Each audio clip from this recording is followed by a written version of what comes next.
Naquela época a gente usava o Orkut, você lembra? Tinha as comunidades, os debates, era tudo muito diferente, né?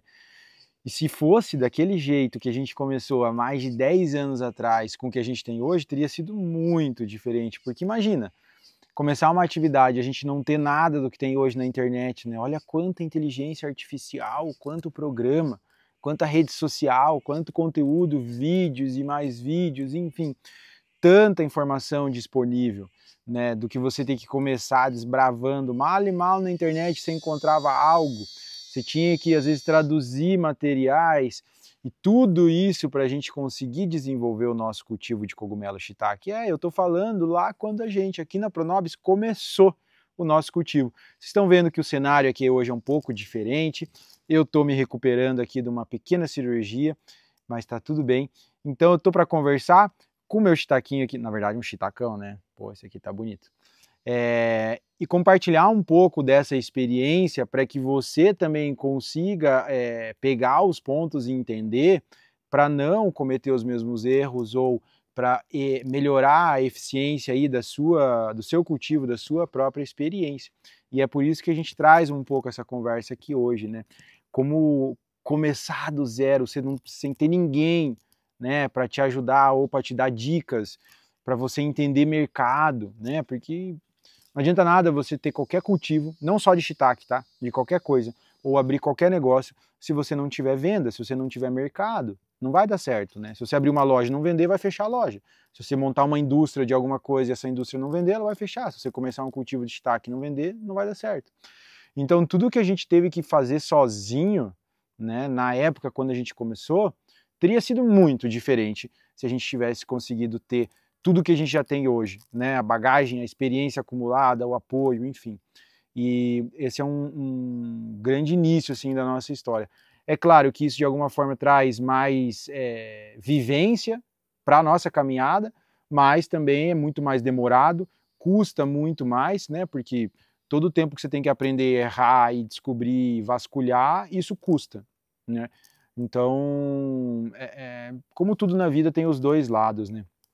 Por exemplo, eu lembro do quando a gente começou, a gente não entendia muito as etapas, né? A gente sabia que tinha que fazer inoculação, depois que a madeira tinha que descansar um pouco por uns meses, aí até começar a frutificar, sair os cogumelos de verdade, mas a gente não sabia o que acontecia direito em cada etapa, né? O processo da inoculação era muito visível, né? Porque você fura a tora, daí você coloca a cavilha, beleza. Mas e depois da incubação? E na frutificação, o que tinha que fazer? Qual que era o tempo certo de colher? Vários detalhes que ficavam assim pelo caminho, que só a prática foi trazendo e aperfeiçoando, enfim. O olhar da tora, né? O descuido que a gente tinha com as toras no começo, não descuido, mas que a gente queria aproveitar todas as toras de qualquer jeito, tudo que tinha disponível, sem tomar cuidados com o processo de corte, de transporte das toras.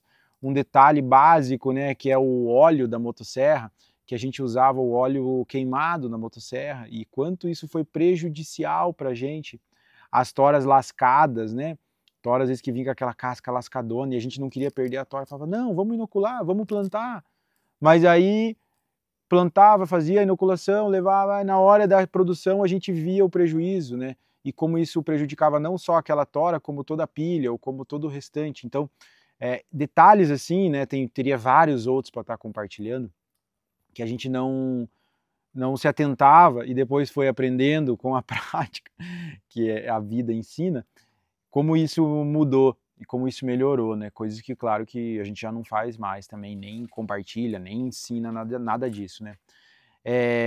Outra coisa muito importante, que a gente também não tinha essa visão no começo, era em relação às linhagens, né?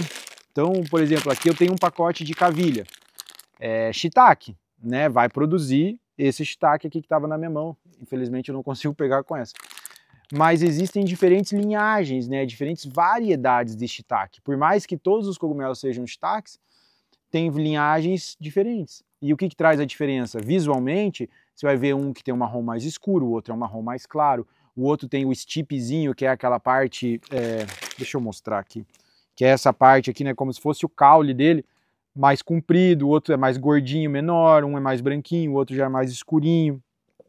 Uma linhagem é melhor para determinado tipo de clima e região, outra linhagem para outros, ou para diferentes épocas do ano, sazonalidades, né, as estações, então entre primavera e outono, verão e inverno, enfim, a gente não tinha a menor ideia disso. A gente simplesmente pegava a cavilha, né? Na verdade a gente começou com serragem, depois mudou para cavilha, e ficava inoculando, sem estar se preocupando com a produtividade, sem estar se preocupando com a questão de desenvolvimento do micélio, né? O micélio é o corpo do cogumelo, né? Para quem não sabe ainda, o micélio é essa parte branquinha aqui. Então, a gente deixava muitos detalhes pelo caminho que influenciam, né, diretamente nos nossos resultados, que é o que a gente quer, e eu tenho certeza que se você está assistindo esse vídeo, você também quer. Inclusive, se você está assistindo esse vídeo até aqui e está achando interessante, eu já vou fazer aquele pedido clássico, né, para se inscrever no nosso canal, deixar o like e, ó, mais um, não é nem um pedido, é um convite. A gente vai ter agora, do dia 1º ao dia 6 de abril, a nossa jornada do improdutivo ao lucrativo. E para você se inscrever, o link está aqui na descrição do vídeo. E ó, tá muito legal. A gente está trabalhando muito conteúdo sobre o cultivo, muito mais aprofundado do que os nossos vídeos aqui do YouTube. Você vai aprender muita coisa, como começar do zero esse cultivo tão maravilhoso, tão legal, onde você pode inclusive fazer uma renda extra aí na propriedade, num cantinho parado, ocioso, enfim. Então, convite feito, eu espero você lá, tá bom? Pra gente conversar mais. Mas voltando aqui no que eu estava falando, essas coisas a gente teria mudado desde o início se a gente já soubesse, né? Escolher a linhagem adequada, ter trocado o óleo da motosserra, ter feito os manejos certos em cada etapa, entendendo o que precisa ser feito. E uma outra coisa também que eu sinto que a gente acabou perdendo um pouco de tempo, poderia ter feito antes, era ter plantado mais árvore.